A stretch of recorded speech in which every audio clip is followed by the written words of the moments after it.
Hey guys, it's time to rank every weapon from best to worst. Actually, from worst to best here in Apex Legends Season 12. We're going to go through each of the categories of weapons. And for new players, this will be really good. For old players or maybe veterans curious about the high-level meta, I'll walk you through why these weapons are the way they are in terms of value against one another in their class, and then ultimately give you a picture on which are the top tier weapons, probably about top 3, 4, 5 that you want to use outside of the red weapons, which of course include the Kraber, the Volt, which got a big upgrade as well, and even the shotguns with a kinetic feeder hop up that really makes things interesting. Leave a like if you enjoy this one. Let's get right into it. No fluff. I just want to talk about what's going on with the light ammo first.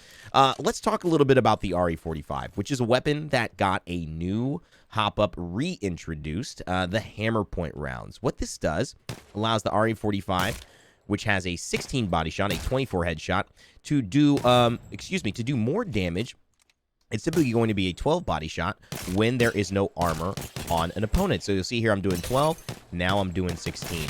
And that really allows a laser like this to take somebody down very quickly. Of course, you're going to have to do that initial damage beforehand. And where the RE45 suffers isn't in its recoil pattern, which is pretty easy to control. It may look hard, but it's really just down and to the left. So if you want to keep that straight, just down and to the left. No problem at all. Watch how if I don't do down to the left, where it goes. So it's pretty simple, but really the range for me is one of the problems, and you're going to see the numbers on these first shots just aren't big enough. Now let's compare that to the P2020, where is also a weapon that introduces the hammer points. It's had it for many seasons now. Does this jump up in any big way? It looks heavy, looks damaging, but it's not as reliable as you would think. Although I love the change to the 18 body shot and the 27 headshots, which makes this a good early game weapon, and of course the 27 body shots afterwards. It's just not good enough, guys, to take into your final circles. You do not want to be running with this. You want to be running with a shotgun, and we'll get into that a little bit more. The Alternator. This is a huge conversation piece in this season. Shout-outs if you're happy about the Alternator.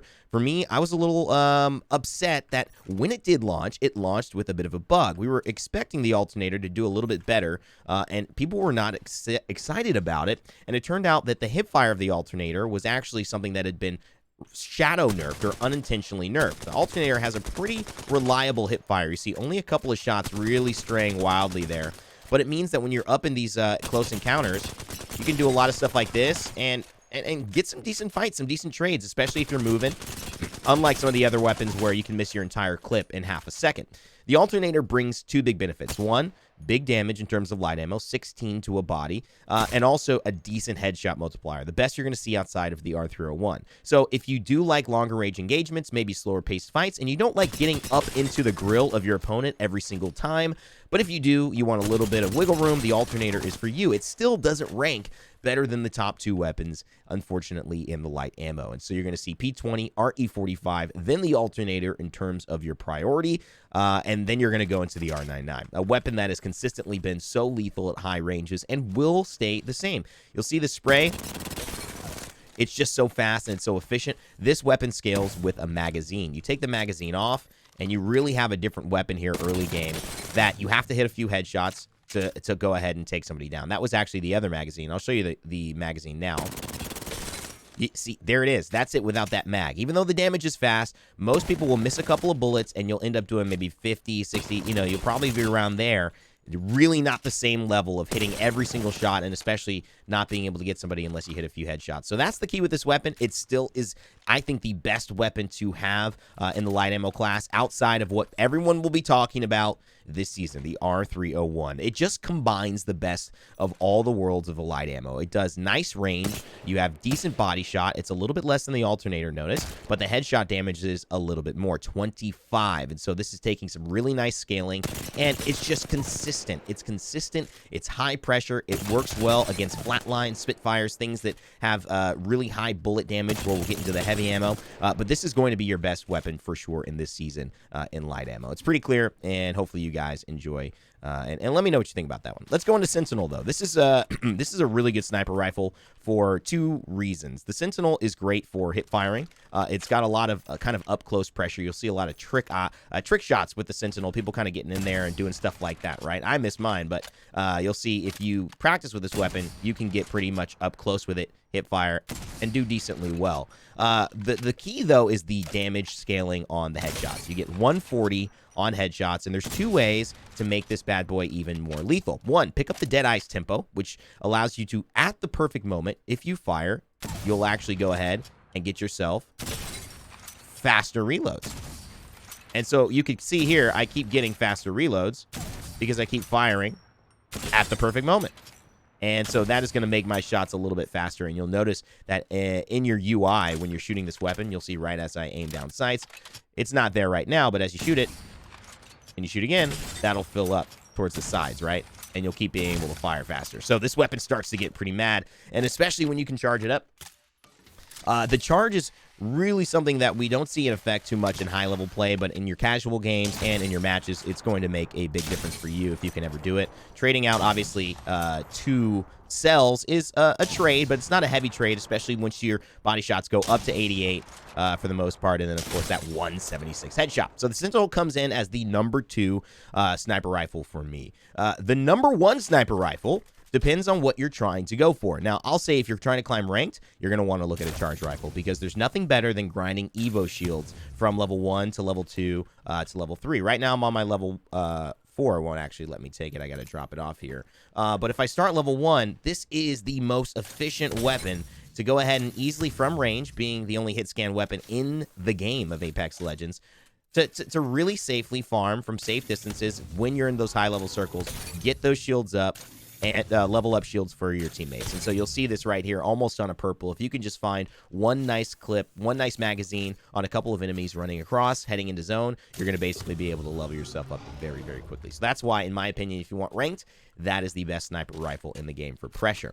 The third best, and this is the one that I think you may not want to use unless you're very comfortable with the pacing on it, is the longbow. I know a lot of people swear by the longbow. Some people are going to get mad at me here, but personally, I just don't see it have the same effect. Part of the reason is that you have very few impact shots that you can take. Yes, there's decent pressure here, but is it more pressure than a charge rifle hitting pretty easy 45, 90s from hit scan? Not in my opinion. 55s are good, and the pace of fire is great, which is what separates the longbow, but the headshots being 118 is really where you're trying to collapse. If you can hit a couple of headshots, you will be dangerous, but I think it takes a lot more to do that with this weapon than some other legends can do, some other weapons can do a lot easier, which is why I rank it as the number 3 in the sniper category. And I hope you guys are enjoying this kind of sniper category, light ammo, and of course heavy ammo category, and we'll get into the energy as well. This is really where a lot of the conversation starts to pick up, though, because the CAR SMG is a weapon that, in my opinion, has kind of stepped up in the ranks. I do like the CAR quite a bit. The benefits of the CAR are twofold. One, it's a pretty decent weapon, compares itself to the R99 in terms of the kind of type of submachine gun that you're going to see up close firing being preferable. But it also does a good job of having versatility in the fact that it can use light ammo and heavy ammo. So you're not going to have a hard time running out of ammo with this thing. The one big thing and the one problem for me is, when you look at the recoil pattern, a little bit trickier to control. You got to go down, right, and then left, and then you got to handle that little sway at the end. So getting headshots on this, maybe not the easiest thing to do unless you're really up close. The other thing about it is that the hip fire, yes, is decent, and you move pretty well on it, so that's a nice benefit, but headshots are almost a prerequisite with this thing. You'll notice you're getting 20, still decent. The rate of fire is slightly slower than the R9, but watch when you get a lot of headshots. Watch this. The difference in terms of the pace of taking somebody down. Just this angle right here. Look at that. It turns into a different weapon. So that, to me, makes it, good, but due to the fact that from range, it is not as easy of a poke weapon to do those types of things. Wow, watch me one clip right here. It just, to me, falls short of what it could be if it was a little bit better from range, and I think that has to do with just the difficulty in controlling that. The farther and farther you go, it turns out to be a better weapon. So we're going to rank it in a little bit, but I will tell you one thing. This weapon ranks above it. Yes, it is the Rampage. Now, this weapon was a kind of a slow starter. Many people didn't think it was that good, and when it released, people were kind of skeptical about it. It looked fun. Obviously, the fact that you can shoot it like this It's got a little bit more of a staccato pattern for my piano players, my musicians out there. But it does really great base damage, 26, some of the highest in the game, and then, of course, 39 headshots. That's beautiful for a heavy ammo weapon. Now, when you take the power of this and you add a thermite to it, it starts to get even crazier. Let's go ahead and watch as it heats up, which is really one of the things that I think when you talk about pressure, you talk about comparing. Oh, sorry, I didn't actually heat it up. I've done this before. You got to make sure to hold that B till the very last second. Do not start shooting until it says revved up. Now you're ready. Look at the difference there. Look at that. Oh, my goodness. Yes. Yeah, 3 people in 1 thermite. That thing is a beast. And we started to see it actually take control in high-level trades. One of the reasons is that it's really good from long range. As you can tell, this is an excellent weapon from range to poke, to get headshots, decent damage, and the recoil pattern is not too crazy. Look at that. Just basically straight up the middle, but very slowly. As long as you hold down that weapon, you just kind of veer down to the right once it starts to kind of swerve on you. The other thing that really makes the Rampage, I think, good is that it trades well. It trades really well.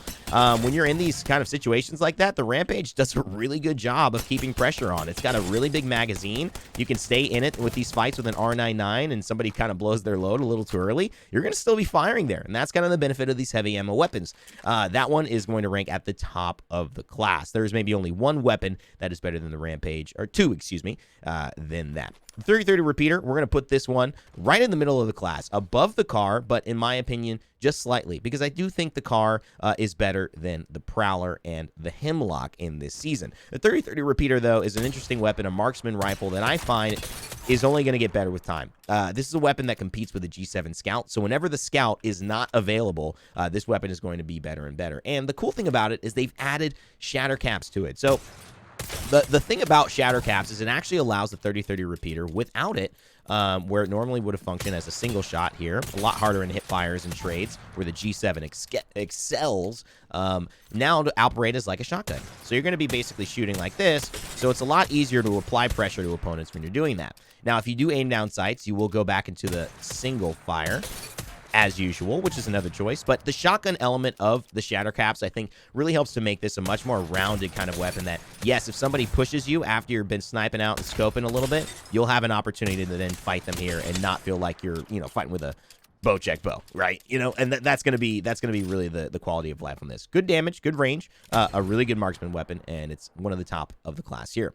Let's go to the bottom. Let's go to the Prowler. The Prowler, in my opinion, outside of the Hemlock, is kind of falling short. I don't think this will be the season of the Prowler, even though the Prowler has been one of the best weapons, if not the best weapon in the game for a very, very long time. You can tell that 5-burst staccato is really, really good, and the way that it comes out allows you to have a lot of pressure, especially if you hit headshots on this. And there's no denying that if you do hit headshots, and if you are on a controller, this weapon steps up a complete other notch. Might even become one of the best weapons in this game.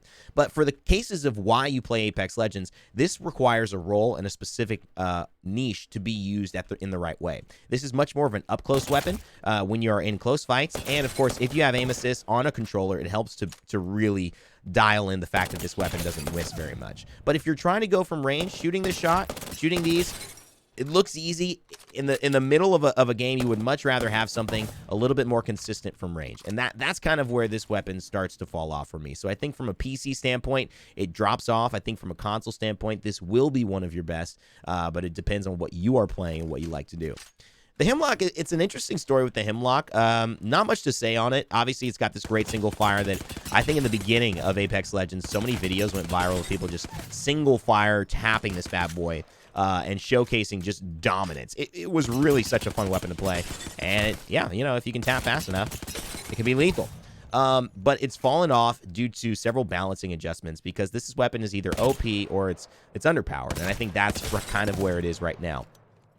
Maybe a little tune, maybe a little bump up in damage. You'll see it, but in terms of the 5 shots of the Prowler, it's just a 3-shot burst. Really nice, decent, versatile weapon. It's good from range. It's actually really good from hip fire, but it's not going to rank top of the class this season. We've seen the Hemlock be a successful weapon for many players, though, so do not shy away from using it. All right, let's talk about the top 2. Not top 1, actually top 2 right here. Second is the Wingman. This season, I love the Wingman. You will see it a lot. It has the boosted loader, which fast reloads and overloads at the time, so you can get your magazine a little bit higher, and you'll see that on these quick reloads when you're in the position of not basically, let's see right here.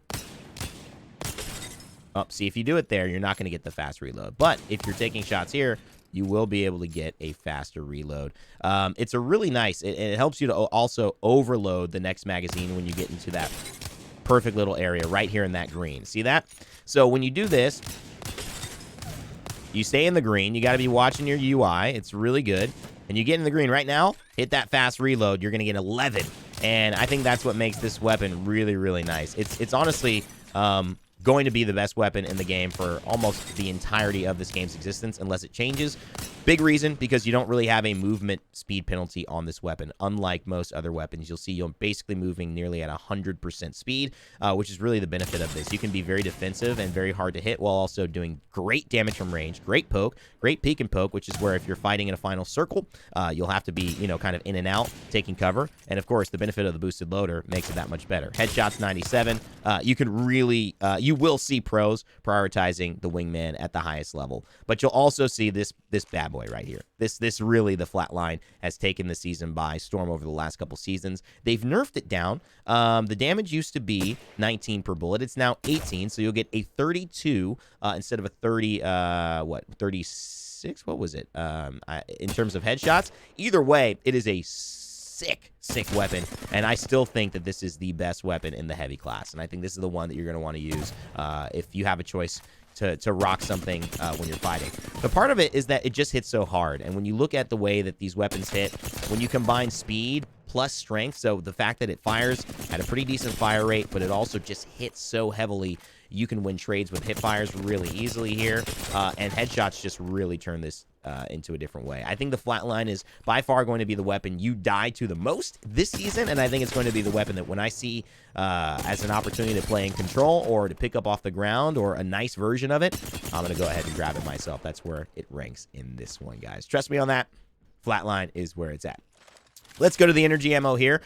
Pretty interesting. I'm going to actually have some interesting takes for the Devotion. The L-Star, it's going to be right at number 2 for me. I love the L-Star. I think it's become a very nice weapon.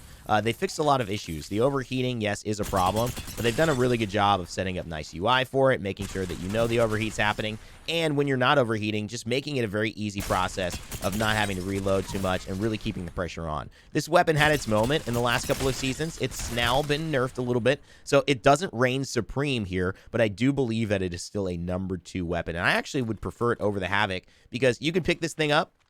You know, obviously you can grab a magazine, make it even, get even more energy ammo there, and you now have a barrel stabilizer to make it even easier to shoot so that these shots really aim down, and you don't need to get a turbocharger to make it work. The Havoc Rival used to be my number 1 favorite. Now I find it a little bit tedious, and it's a little slow. When things like the Flatline on the R301 take no time to come out, and they're your competitors, you need a turbocharger for the Havoc to compete. At that point, I think it puts it even, maybe level onto those, because it's got huge headshot bonus damage, 32, just like the Flatline. So it's basically mirroring Flatline stats, but you need a turbocharger to do that. If you take it off, look at that wind up. You hear that? I'm pressing L when it starts to go, and that's really what makes this weapon have a lot of issues there. Nice hip fire, by the way, on this bad boy. So it ranks as the number 3 best energy ammo weapon behind the L-Star. And not behind the Devotion. No, the Devotion is worse, in my opinion. I think the Devotion has the same problem, but is worse. The hip fire, we talked about the movement when you're going left to right with aiming down sights. Watch how bad the Devotion is compared to the Wingman. Oh, amazing grace. I mean, you start singing hymns, you start falling asleep, taking a nap. I mean, you are a sitting duck with this bad boy. Yeah, you're doing damage, but it's like a machine gun. It's like an artillery where you are totally vulnerable to if someone's shooting at you. So unless you're a caustic and you like to hide in a corner, like I've seen a couple caustics in my games, I wouldn't be picking that one up if I weren't you. The star of the show, I think, really exciting one is the triple take. The triple take has been a great shotgun. Oops, sorry, did I do a little Freudian slip there? Yeah, not shotgun, sniper. It's easy to confuse the two, though, because of how good it is early, in your face. And we're going to see exactly why it's so good. Now, it's got a pretty wide spread, and this is going to be very important to show you with the kinetic feeder. The spread, generally, for a triple take, is wider and wider the distance that you're shooting because they shoot 3 different bullets. So you'll see that's pretty wide, but if I walk up close, it won't be so wide because those bullets haven't had time to spread out and take their path. So up close, why I called it a shotgun is because, yes, this is technically a sniper, but, I mean, come on. You know, you could compete with a Mastiff right there very, very easily. Now, if you want to get a little bit more accurate, you're going to go ahead, aim down sights. That gets you that 111, and from range can allow you to maybe hit a target that's moving, concentrate those 3 bullets to really make the most of it. But here's the cool thing about it. The kinetic feeder has allowed us to see this triple take in a whole new way. It takes about maybe, what, second and a half to go ahead and zoom that in. Let's go ahead and look at what this does in terms of my zoom. Look at that. Look at this. Remember? Now watch kinetic feeder. Look at the difference in speed. I mean, it is phenomenal. And the other cool part about it is that you're going to get your ammo back when you're firing it. It takes 3 ammo per shot. Remember, you're shooting 3 separate bullets. So I'm out of ammo. Oh, man. But I don't want to reload. There's a guy right there. Watch this. I've already gotten my reloads. And I'm already, just by sliding with this, I'm basically getting a free reload. And that's the cool part about this. You're basically sliding in. Now, you have to notice that you will have to have your gun out while you are sliding. And you'll have to be maintaining a slide. You can usually only get 1 or 2 like that. As you see, going at the end, I'm no longer sliding. So if you have something from the high ground, you'll be able to get basically your entire kit back, which will be fun. But again, you know, you'll be able to really solve your ammo issues very, very well. And that's kind of the cool part about this. So I love the kinetic feeder. It's going to make these early shots, maybe you're rocking in, that much better for you. But you're going to get some style points on that one. That's why I think I rank it number 1. The only weapon that's a bow in this game, the Bojack Bow, named by David Bojack, the designer of it. I'm not actually sure if he designed the bow or if he was just part of the weapon systems designing or just a member of Respawn, but shout out to the Bojack.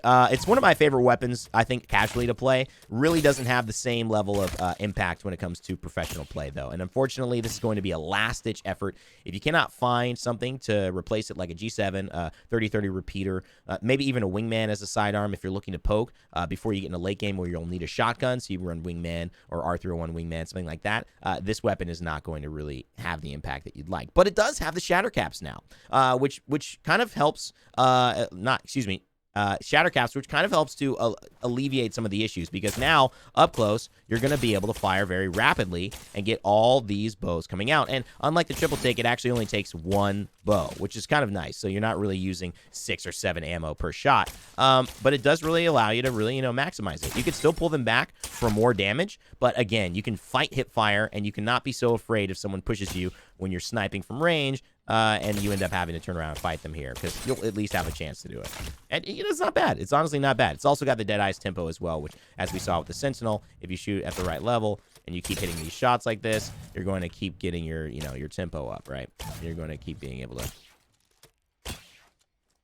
All right, so anyways, let's move into the shotguns. Then we'll work with the number 4 best shotgun here in the game. It is, of course, the Mozambique. Mozam is a strong weapon. I think it's been actually the meta weapon for, funny enough, arenas. So if you play arenas, it's one of the best buys you can have, the Mozambique, and it's got a hop up as well. It's got an attachment available for it.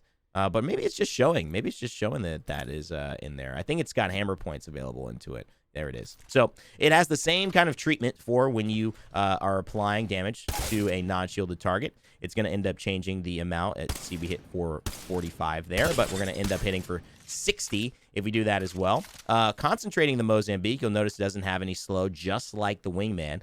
So you're going to be able to move very quickly. It's actually the only shotgun that has 0 slow on it. And when you play Mad Maggie, you're going to notice that she moves faster with shotguns. But what's great is that you're going to be able to get even more with that Mozambique, or at least the Mozambique is going to be the one that feels the speediest just naturally for anybody playing this weapon.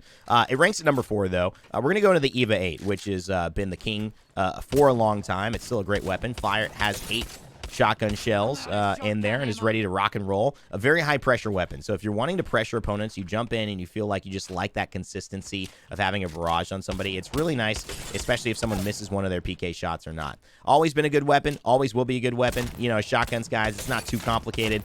This is a third best shotgun this season, though, because I got to give it to my boy, the Mastiff. I got to give my boy, the Mastiff, the number 2 slot. And I think it's very important why the Mastiff has the number 2 slot. For me, loads 2 rounds at a time. You get this ability to have the dual shell, which is fun. The Mastiff has really good striking potential, so you can get up into somebody's face and really just go ahead and keep the pressure on. The other thing that I think is really impressive about the Mastiff, which late game, when you just, let's say you just miss somebody just like this, right? Hold on. Let's say you just, boom, you headshot. Boom. You just need one more shot, but you don't want to reload your entire clip. Well, the Mastiff allows you to do that. It's got that kind of, it's not a full reload. You can kind of have a continuous reload, and that allows you to really get those last couple of shots that make a difference, and I think take that edge. All right, so we got the dual loader here, dual shell, Mastiff. So it's interesting. What it'll do is then take you into from 4 to 6. So in that moment that you're really fighting, right, you're still shooting. Let's say you still hit a couple of headshots.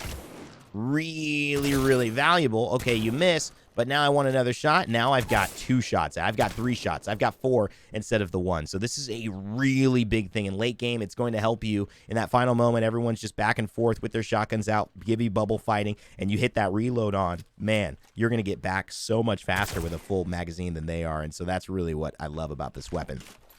But I got to say, the Peacekeeper takes the cake for me. The number 1 shotgun. Part of the reason is that I love the kinetic feeder. Let's look at how fast, again, this goes in with a PK. Great from range.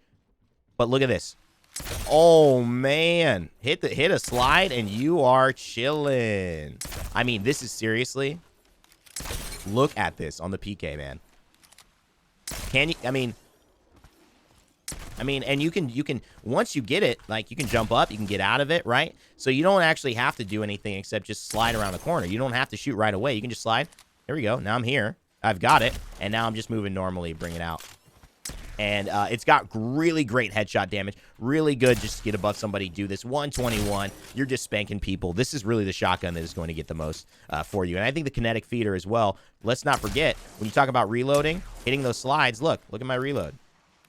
Right? I just, you know, when I'm sliding, I'm getting an extra shot. So I essentially, I can keep doing this without having to reload, which is kind of wild, I guess. You guys let me know what you're feeling about it, but I really love the kinetic feeder. I think it's really nice, and it's going to create some style points in the game. All right, let's talk about the 4 best weapons in the game, and I'm going to put them in order, but there's really no need to do it. I do believe, and you guys should always believe, the Kraber is the number 1 best weapon. Oh, wow. Really? Okay, come on, guys. This is a live recording. Don't give me that crap. Okay, 435. We're going to hit that, right? Headshots, only weapon in the game to one-tap headshot. People still upset about it, but it's a 145 body shot. It's going to break armor. It's going to put pressure onto people, and no one's going to want to fight you when you have it. It's immediate presence, and it's one of those things that, you know, will always be the best weapon in the game, right? And you can hip fire it, not like that, but of course you can just get up into somebody's dome and say hello. The 3rd best weapon is going to be the G7 Scout.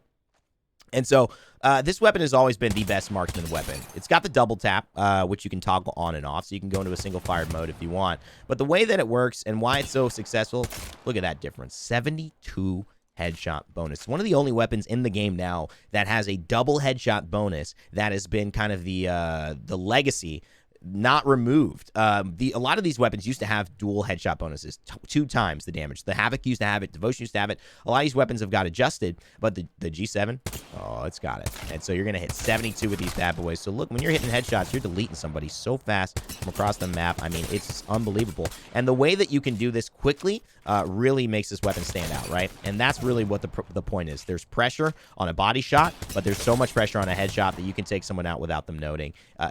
And let's not even talk about the fact that if you do want to hit burst, I mean, game over. This is the best weapon as a marksman in the game. If you are ever finding a chance to use this and you want a little range, you got a 30-30, drop the 30-30, pick this up. The M600, the Spitfire, still one of the most impressive weapons in the game, and I didn't say impressive, I said oppressive, because look at how much damage I'm doing on one magazine. Luckily, this is a red weapon this season. I think when it's not, it's definitely hard to balance. They definitely have had a strong history of the Spitfire. I'll tell you the story of the fact that the one bullet changed, the one damage changed. The Spitfire went from 18 to 19. It became the most OP weapon in the game. We saw it used in competitive for the first time ever in that season of Apex Legends Global Series, and then they took it down to 18, and suddenly it was nerfed and horrible, or suddenly it was still amazing, but it was always at 18, which is so funny. So it got buffed, became OP, went back to its normal standard, then became so OP they put it in the care package, and now they took the damage and put it back. So it's now 19 damage, 33. Notice it doesn't even have that double headshot bonus like the G7 Scout, but it's still just so good. And I think if you pick this weapon up, honestly, you're gonna win most fights, especially if you're not up close all the time. This doesn't excel in the same way like maybe right here that maybe a Volt, an R9, even a Flatline would excel. But where this excels is either here, right? Because you're just up in someone's face, like literally, like, let me reload. Watch this, you know.